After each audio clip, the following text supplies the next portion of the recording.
వచ్చాను. నాకు అర్థమైందని ప్రాబ్లం ఉంది, మార్కెట్లో నీడ్ ఉంది. ఆ నీడ్కి మనం ఒక సొల్యూషన్ అవుదాం. రూపాయి దాచిపెట్టుకుని ఒక ప్రాపర్టీ ఇన్వెస్ట్మెంట్ చేసిన తర్వాత నాకు ఐడియా వచ్చింది, నేను రియల్ ఎస్టేట్లోకి వచ్చిన. అందరు ఎట్లా వచ్చే ఛాన్సెస్ ఉంటే అందరినీ వెల్కమ్ చేద్దాం.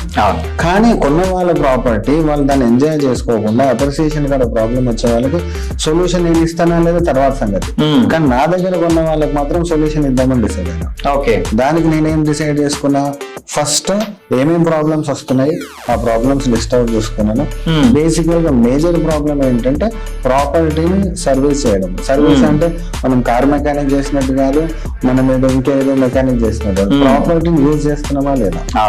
ఆ పోస్ట్ సేల్ మేనేజ్మెంట్ అదొకటి. ప్లస్ బేసిక్ గా నేను ఇక్కడ ఎంజాయ్ చేస్తుంది ఏంటంటే, ఎస్ సాఫ్ట్వేర్ సాఫ్ట్ గానే ఉన్నప్పటికీ ఇది హార్డ్ తో సాఫ్ట్ గా ఉన్నాను. ఓకే, దీంట్లో హార్డ్నెస్ ని సాఫ్ట్ గా ఎంజాయ్ చేస్తున్నాను. ఓకే.